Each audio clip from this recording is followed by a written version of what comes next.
À la mémoire des disparus de la récente manifestation du peuple sénégalais, nous présentons nos sincères condoléances à toutes les familles éplorées.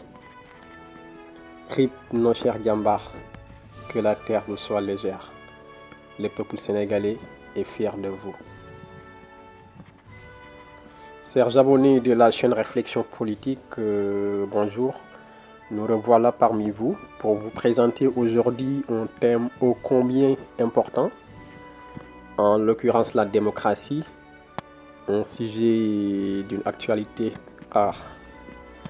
Donc on va commencer par l'intituler pour ce 6e numéro de la chronique Réflexion Politique. Le titre d'aujourd'hui est La démocratie, Sénégal, une démocratie superficielle. Longtemps considérée comme l'une des démocraties les plus civilisées de la planète, plus précisément de l'Afrique,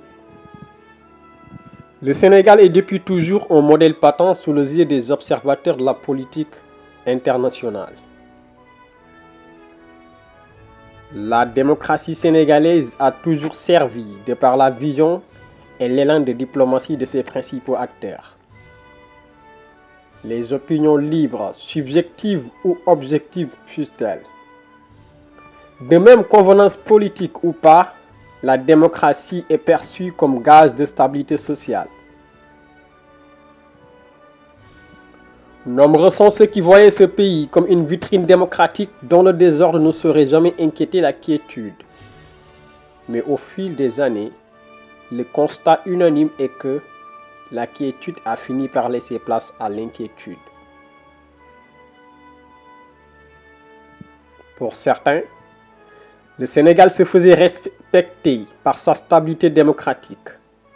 Et même cette stabilité démocratique, elle est le fruit d'une mainmise de la force religieuse qui réussit à canaliser les foules pour un apaisement d'une quelconque tentation. Pourtant, l'ancien président Maître Abdoulaye Wade avait fait de la démocratie sénégalaise un échantillon à l'échelle planétaire par un génie politique.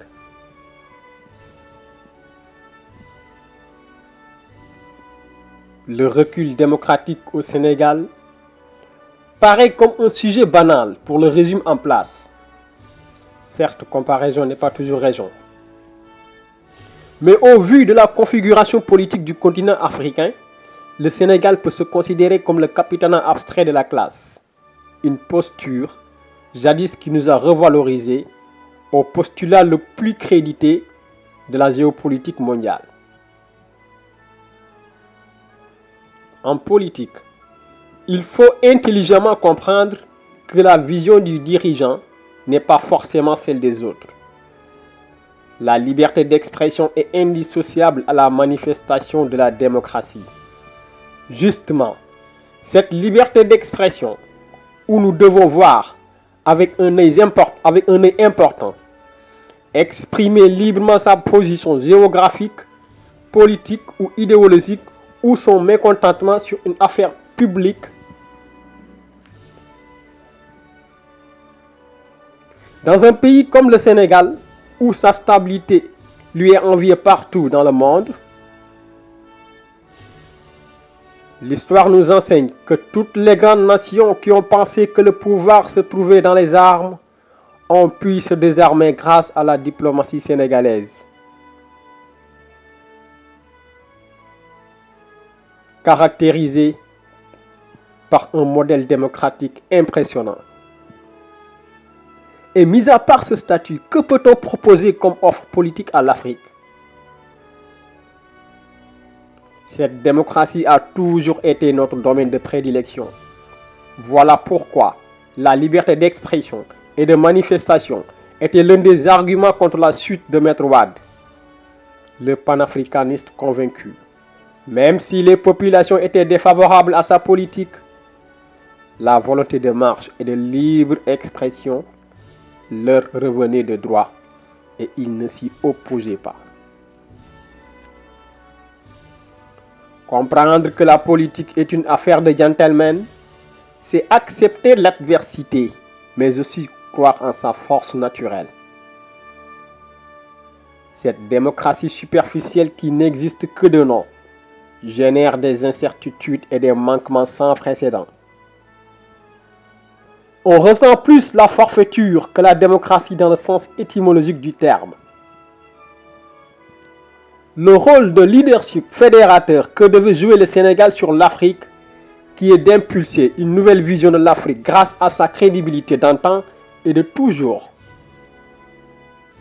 Cette nostalgie du chercheur Cheikh Anta Diop ou du bâtisseur Maître Abdoulaye Wade ou du président poète M. Léopold Sédar Senghor est aujourd'hui rangée dans les tiroirs de déception. Une jeunesse bornée politiquement et socialement qui ne voit pas l'avenir.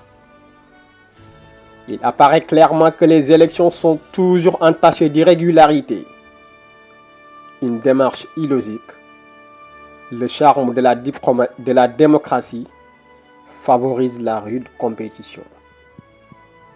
On ne peut pas se réclamer d'être élu démocratiquement alors que vous ravagez tous les médias qui sont contre vous. Vous enfermez tous vos potentiels adversaires. Aujourd'hui, c'est grâce à l'Internet qu'en dépit d'un traitement de déséquilibre de l'État, que la population soit informée de justesse. Vous apparaissez seul sur la place publique. Vous ignorez la confrontation directe, alors que c'est par le biais de la confrontation des urnes que vous êtes devenu président de la République. La démocratie n'est pas de la révolution. Elle n'est pas de la forfaiture. Elle n'est pas le discours virulent. La démocratie, c'est le gouvernement du peuple, par le peuple et pour le peuple. Elle ne se limite pas par un simple mot ou une expression, mais c'est un comportement en pleine adéquation aux principes et lois établis dans la société. Dans la démocratie, le citoyen se doit de retrouver son premier repère. La privation des droits et libertés entraîne de l'anarchie dans les sociétés. Toutes les sociétés qui se sont déchirées dans le passé sont détruites après l'échec de leur démocratie. De toute évidence, le Sénégal ne sera jamais un peuple révolutionnaire où le diktat des esprits rebelles fera la loi. C'est un pays qu'on a pu construire par un élan de diplomatie et d'une hospitalité mondialement connue. À ce pays que nous n'allons jamais laisser la démocratie piétiner ou bafouer. Mais dans ce pays également que nous n'allons jamais cautionner un discours irresponsable et haineux, quelle que soit sa provenance. L'irresponsabilité juvénile est à bannir. Impliquons-nous davantage des valeurs citoyennes utiles à notre patrie. Construisons davantage notre modèle de démocratie que nous devons proposer à la face du monde sans complexe. Nous nous considérons comme un peuple civilisé avec des esprits civilisés. À nous de jouer le contrôle. Le Sénégal était jusqu'ici le dernier rempart de la démocratie africaine, mais par l'incapacité d'un régime qui base toute sa stratégie à liquider des adversaires politiques, on s'éloigne de plus en plus de notre niveau d'entente. N'a-t-il pas failli à sa mission, lui le supposé garant de l'équilibre sociétal, de la bonne conduite, le gardien de la Constitution? À l'instar de ses prédécesseurs, le gouverneur Sall doit œuvrer pour une continuité de la démocratie sénégalaise. Malheureusement, la démocratie a cessé de fonctionner dans ce pays depuis l'avènement de ce régime. Le gouverneur Sall a-t-il oublié que c'est dans les règles d'un jeu démocratique qu'il est arrivé au pouvoir? Pour un dirigeant né après les indépendances, c'est un fiasco qui fera mal à des générations et générations. D'autres diront que c'est du gâchis, d'autant plus qu'il pouvait incarner un leadership en Afrique.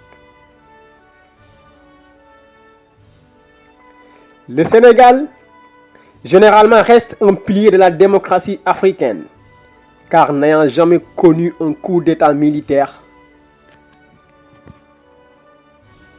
mais une démocratie plutôt militarisée par un gouverneur qui tergiverse et ne croit qu'au rapport de force. Pour parler de ce pays qui nous a vu naître et auquel nous vouons un amour fou et infini, à ce pays que nous souhaitons une démocratie apaisée, garantissant le respect impartial des droits et libertés. Voilà ce qui met fin à notre chronique du jour. Nous vous remercions très sincèrement et nous vous souhaitons de passer un très grand week-end. Merci beaucoup.